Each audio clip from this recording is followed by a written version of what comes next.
Começarei falando então sobre o projeto de implantação. O projeto de implantação de uma obra, ele consiste em você plotar, em você colocar a obra dentro do terreno, você colocar as dimensões da obra dentro do terreno. Pode ser uma tarefa até, até aparentemente trivial. Pode, por exemplo, pega-se esse vértice do limite do terreno, destacado em verde, com a calçada, marca-se esse ponto, mede-se 5 metros na horizontal, 15 metros na vertical, e encontra-se um vértice da área em que a obra será colocada dentro do terreno, respeitando recuo lateral, recuo frontal, se aqui tiver, obviamente, uma abertura. Só que nem sempre isso é uma tarefa tão trivial. Por exemplo, essa construção aqui na cidade de Toledo, ela tem aparentemente um vértice bem definido do terreno. Tanto que a gente pode puxar, colocar duas linhas, dois segmentos de reta, que são paralelos às faces da construção, e pronto, a gente tem um vértice da construção, seria exatamente esse vértice aqui. Então, se é necessário fazer reforma, alguma reforma aqui dentro desse terreno, pode-se partir como referencial aqui dentro. Só que essa foto é de julho de 2011. Atualmente, o terreno está assim, e pode-se perceber que mudou muita coisa desde então.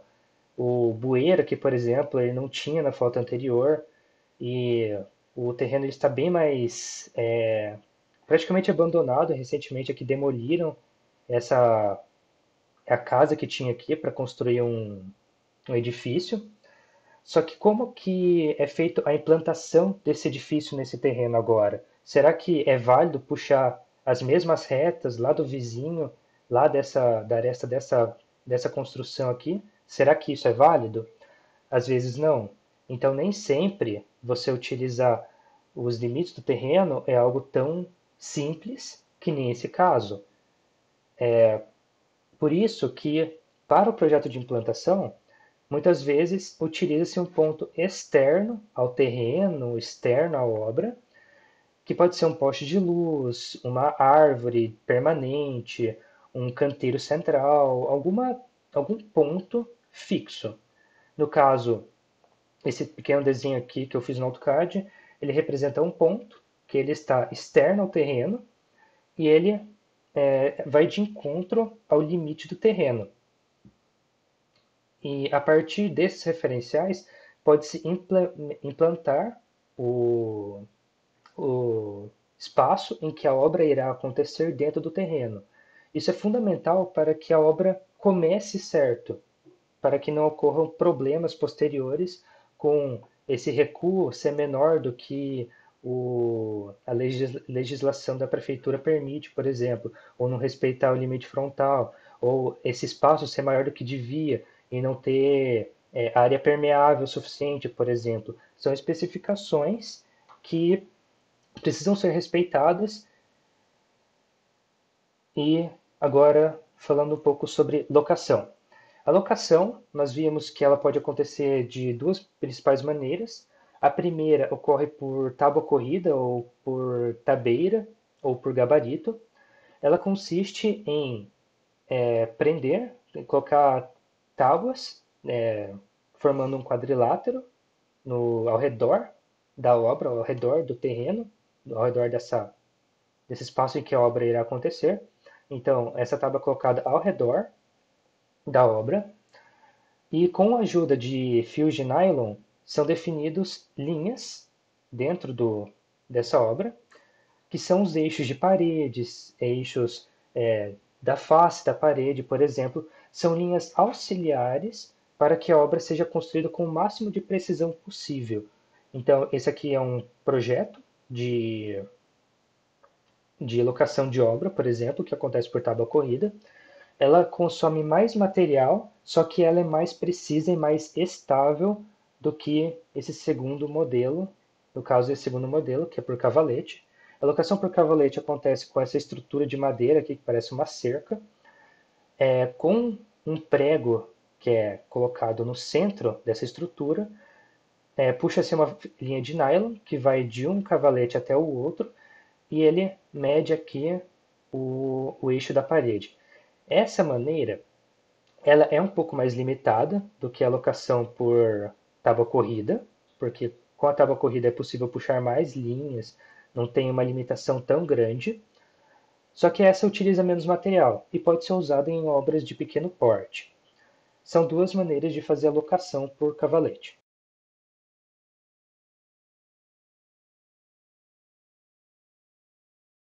Então, primeiramente, uma imagem da planta baixa, que vai ser essencial para a gente saber onde vão passar cada uma das paredes e as dimensões da obra também. Só que para a parte de locação da obra, a planta mais importante para a gente vai ser a planta de localização da obra, que vai estar contida na prancha junto com as demais plantas.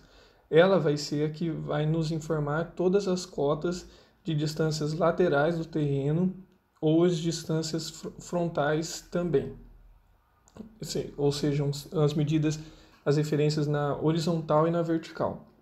Então, se atentando agora para a planta de localização, a gente pode identificar de forma fácil as distâncias que elas vão apresentar, e isso, como a gente precisa de alguns pontos de referência, vão ser o que a gente vai adotar para fazer a alocação da obra.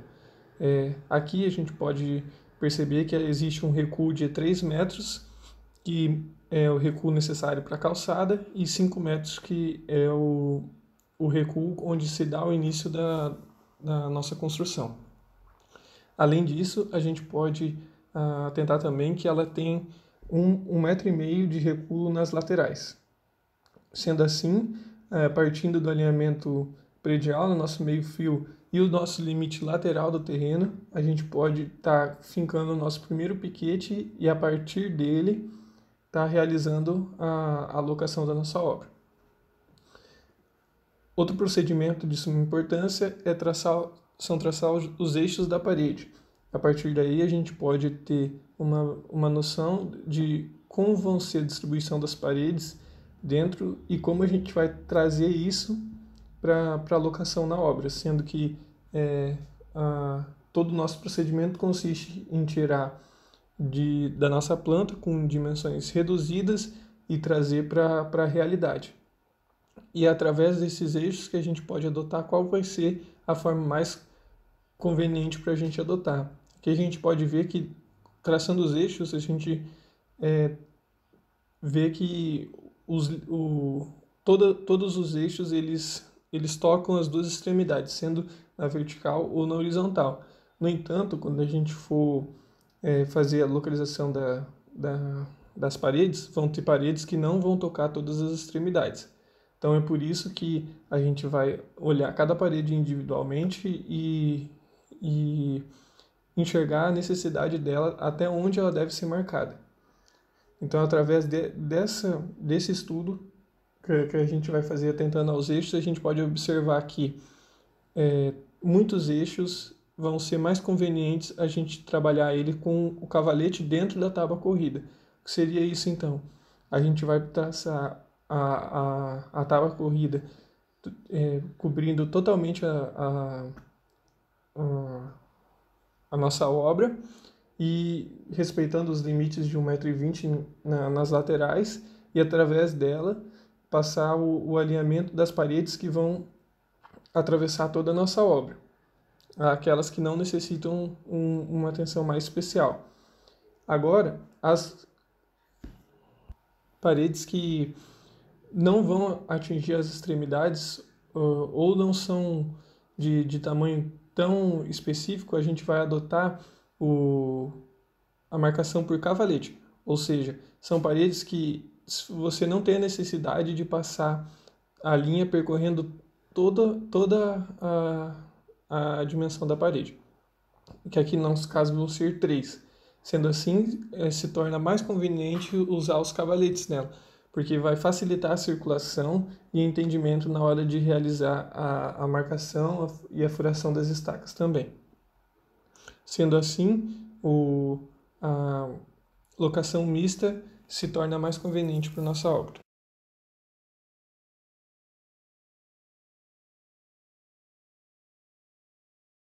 Foi desenvolvido, então, um terreno em que nele ocorrerá o desenvolvimento de todos os processos referente à locação de uma obra. A obra que vamos simular é uma residência unifamiliar. Esse terreno possui 17 metros de largura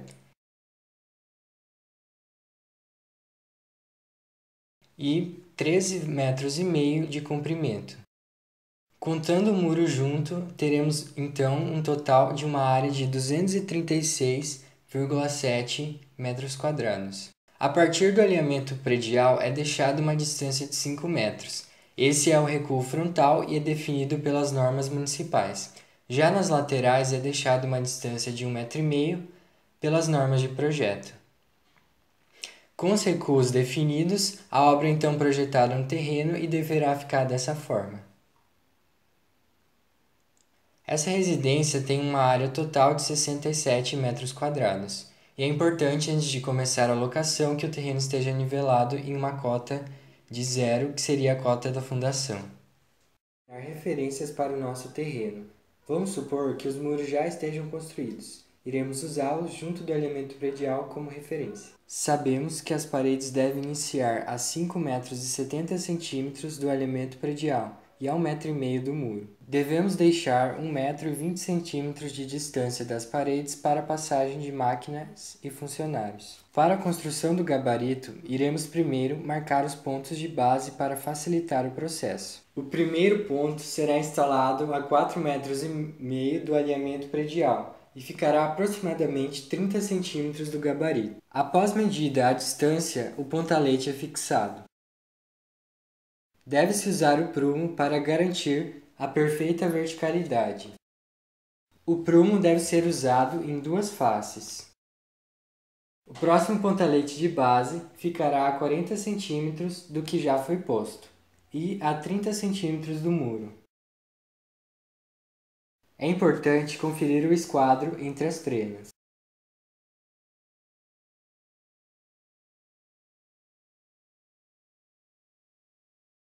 Após fixado, confere-se o prumo.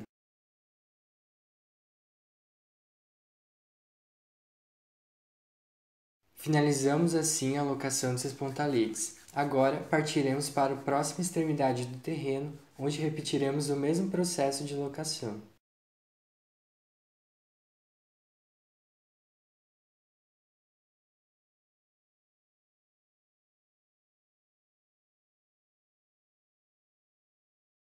Assim, a frente está perfeitamente alinhada com base no alinhamento da casa.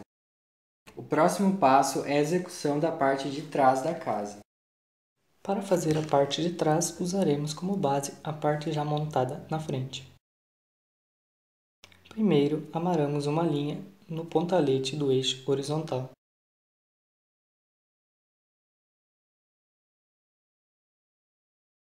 Seguiremos com essa linha até o próximo pontalete. É dada uma volta em torno do pontalete com a lateral formando um triângulo.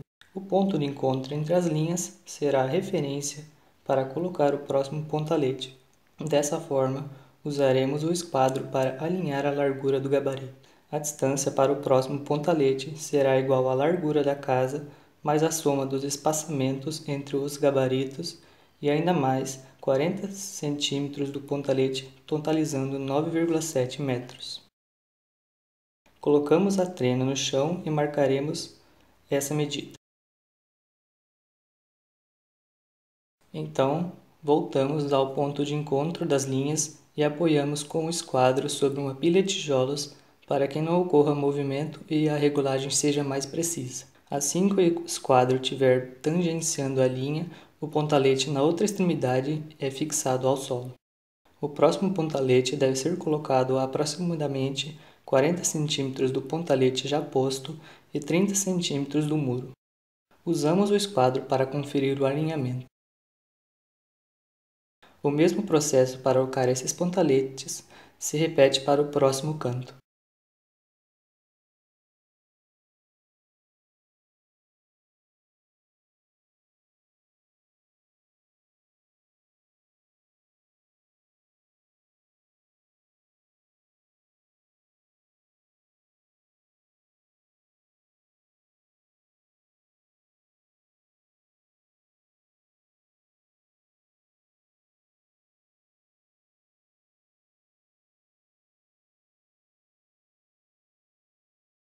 O prumo deve ser checado em todos os pontaletes.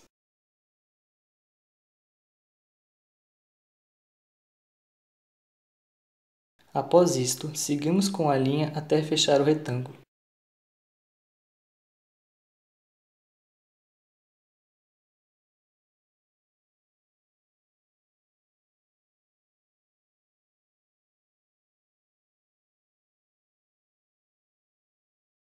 O próximo passo é o nivelamento da linha na altura que ficará o gabarito. Dessa forma, iremos fazer a marcação a 1,20 metros em um dos pontaletes e usá-la como base para os outros. Com a marcação já feita e com o auxílio de uma mangueira de nível, deve-se, com a base nesse ponto, fazer a marcação em todos os outros pontaletes.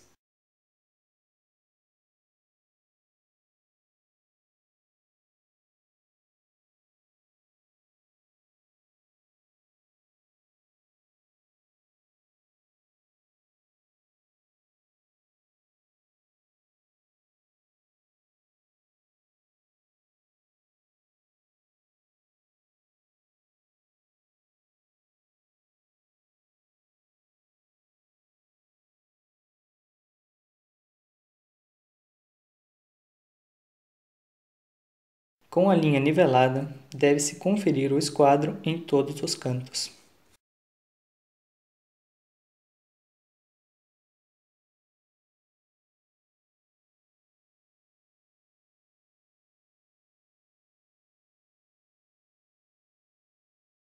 Agora a montagem do gabarito é iniciada colocando em cada cruzamento de linha um pontalete e respeitando a altura da linha. O pontalete é voltado para fora.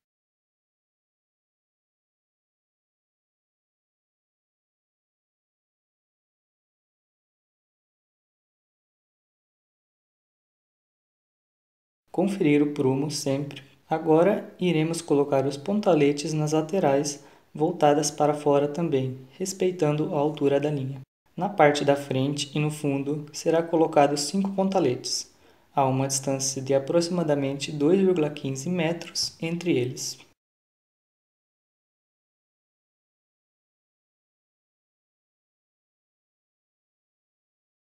Nas laterais, iremos colocar 3 pontaletes, a uma distância de aproximadamente 2,25 metros entre eles.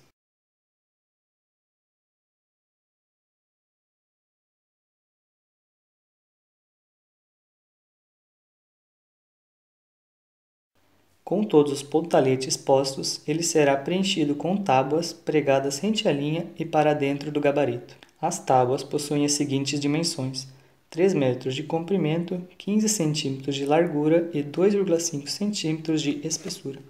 Primeiro, prendemos nas laterais. Depois, prendemos nas outras faces.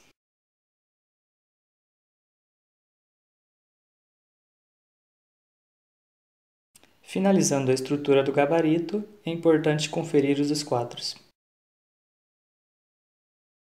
e verificar a diagonal, que deve ter o mesmo valor nas duas diferentes extremidades.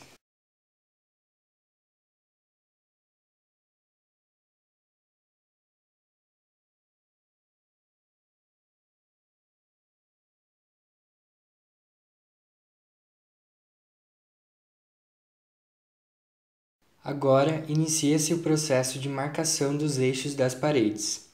Coloque-se um prego e nele amarra-se uma linha, que vai de encontro até o próximo prego na outra extremidade.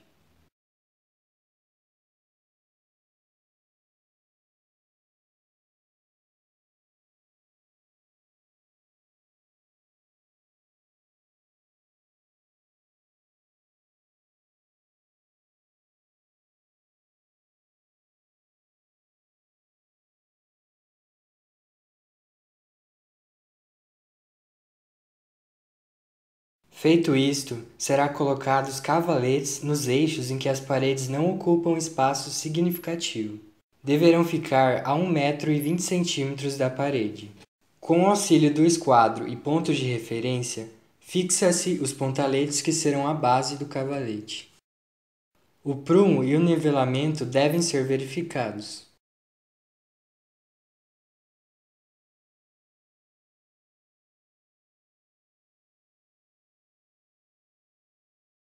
O próximo passo é a prega das tábuas.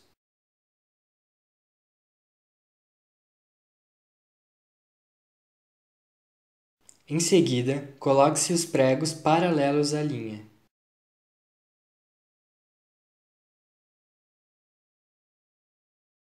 Agora, cortamos a sobra de linha após o prego.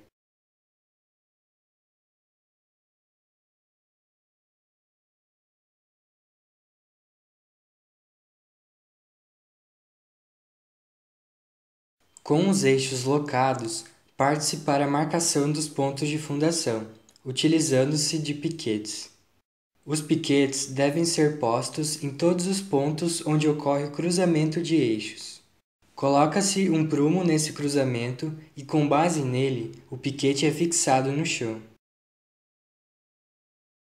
Marca-se assim todos os pontos de fundação.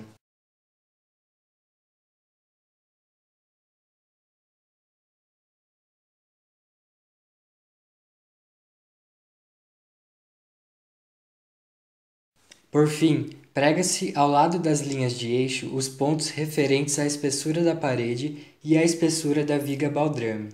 Mantém-se o prego de eixo mais alto, o da parede numa altura média e o da baldrame o mais baixo de todos.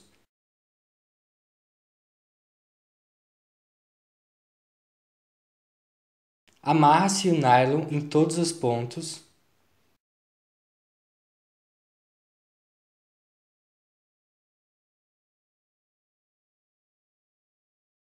Conclui-se assim todo o processo de locação dessa residência unifamiliar.